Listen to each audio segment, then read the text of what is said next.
What's up, friends? Welcome to Mom's Dinner. My name is Susie Weinrich. Here, we're helping you feel successful at dinner time and in your kitchen. Tonight, for dinner at my house, we're making pepper steak. This is a classic Chinese takeout that is so simple to make at home. You're really gonna be surprised what simple common ingredients are used to make pepper steak. So stick around today. We're having pepper steak for dinner. All right, the first thing we're gonna do is actually make the sauce for the pepper steak, and then we'll set that aside and get everything else started. This recipe is made with really common ingredients. You'll be surprised that you have a lot of these ingredients in your house. So the first one is, and I've got my recipe here because I don't have it memorized, 3/4 cup of beef broth. And I've said this before, I love these. The large Pyrex glass measuring cups make the best little mixing bowls. Sauces, anything can be mixed up in here. Absolutely love it. Okay, so there's 3/4 cup of beef broth. Then we're gonna do 1/2 cup of soy sauce. Oh, that lid is not all the way on. Dang, I got soy sauce everywhere. If you have to go out and buy soy sauce, this brand, the Lee Kum Kee, has wonderful Asian sauces that are really authentic and really delicious. So highly recommend this brand. Now, if you are really sensitive to sodium and salt, then try for a low sodium soy sauce. The other thing I'm gonna tell you is don't add salt to this dish. The soy sauce is basically the salt. It has plenty of salt. Now we're gonna do 2 garlic cloves minced, 2 tablespoons of brown sugar, 2 tablespoons of cornstarch, and this is basically like the thickener for the sauce. And the last thing is 1 teaspoon of minced or grated ginger. This is one of my favorite products as well. These are little cubes of fresh crushed ginger, and each one is a teaspoon. So I can just pop one of these out right into the bowl here, and that is my ginger. Now, if you use raw or fresh ginger, then you have to peel it and chop it or grate it. It's a whole thing, which totally works. That's totally fine. But if you have to go to the grocery store and you don't have ginger, head over to the freezer section and see if you can grab some of this frozen ginger. So we're just gonna whisk it together. Let me double check. Beef broth, soy sauce, garlic, cornstarch, brown sugar, and ginger. That's it for the sauce for pepper steak. How great is that? So simple. I bet you have a lot of those ingredients already in your kitchen. We're gonna set that to the side and get started with the pepper and the steak. All right, the beef that you want for pepper steak is actually flank steak.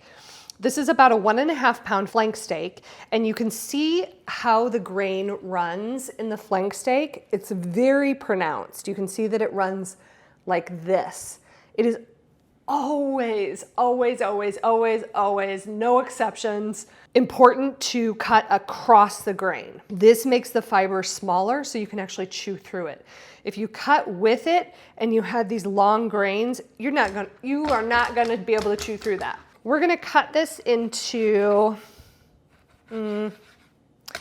pieces about like that. Now, if they start to get too long, you can, these are starting to get pretty long. So what you can do is cut across and then keep cutting that way. I think I'm just gonna cut there. And then that will give us nice slices that are the right size for people's plate. While I'm cutting this though, I am going to turn my skillet onto about medium-high heat and add about a tablespoon of vegetable oil. I'm gonna let that heat up while I finish cutting these.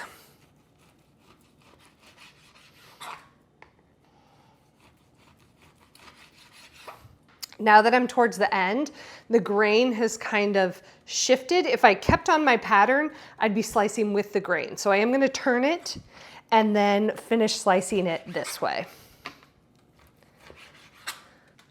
You're gonna want 2 bell peppers, and you want to cut them in strips. This is how I cut my peppers. How do you cut your peppers? Let me know in the comments. And you can use any color bell pepper. I think that the recipe calls for a green pepper and a red pepper, but like I said, use whatever bell pepper color you want. But you want them in about like strips, like that. All right, then the last thing we need is just a medium-sized yellow onion, and I'm gonna slice that one up so that it's about the same size of strips as the peppers. All right, all that's done. We're gonna set that to the side and continue with our beef. All right, we've got all of our flank steak ready here, and what I'm gonna do is, I've got a smaller skillet, so I actually may do this in 3 batches, but the idea here is that you want to like sear the beef. If you cooked it all in one batch, it would steam and your meat would turn gray, which is gross.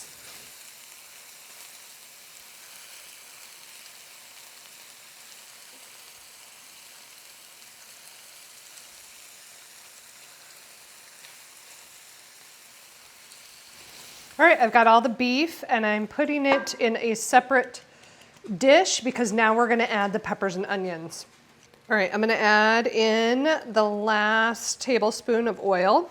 I'm just gonna pile these in and we're gonna saute these for about 4 or 5 minutes just so they soften enough. You want them to be crisp, tender. All that brown stuff on the bottom of the pan, that's flavor. It's called fond. And once the liquid in the peppers and the onions start to release, it's gonna start to scrape up, and that's a good thing. All right, these peppers and onions look perfect. Now we're gonna take that beef that we sauteed earlier and all the collected juices and pour that back in. I'm gonna use my tongs, makes it a little bit easier. It's starting to look like pepper steak. This looks delicious. It smells incredible too. All right. Now that sauce that we started with, you want to, this is crucial. You have to re-whisk it because a lot of that cornstarch and the brown sugar will settle. The brown sugar is probably melted by now, but definitely the cornstarch will settle on the bottom and you need to re-mix it up or the cornstarch won't go into the dish. Oh shit, I am just, y'all, I'm having one of those days where cat bottles don't stay on. You spill things, your belt loop gets caught on a doorknob. It's just one of those days. Okay. Whisk that back up. We're gonna pour this in to coat everything. Oh, so good. And we're gonna let this saute together for probably about 2 minutes. The sauce is gonna thicken. The steak's gonna cook just a little bit more, and then it's gonna be time to eat. I would not be surprised if I have some people coming down the stairs to come and get dinner because this smells so good. It is saucy. The saucy is saucing. It's saucing. The sauce is perfectly thick, like a glaze, not glumpy. And the peppers and onions are still crisp tender and the steak looks beautiful. So I'm ready to eat. I am gonna take a little bite of this before it's time to eat. We call this good. Like we're not making any side dishes. The only side dish I'm making here is rice. You can do a brown rice, a white rice. You can cook it in the microwave. You can boil it in a bag or you can make some rice. I don't care how you make rice, just have a little bit of rice on the side and you'll be good to go for dinner. Oh, look at that sauce. So good. Goodness. I think I'd never used a fork before. It tracks though. That tracks. This day's been crazy. Okay.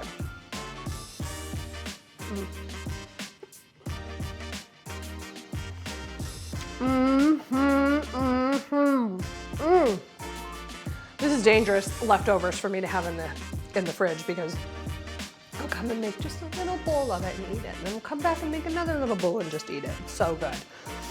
So I really hope you make this pepper steak in your kitchen and it helps you feel like a success at dinner time. Let me know what your family thought of this one if you make it at home. So good. Join me next Tuesday for another recipe video of something you can make in your kitchen. And until then, I hope you have an amazing week ahead. See ya.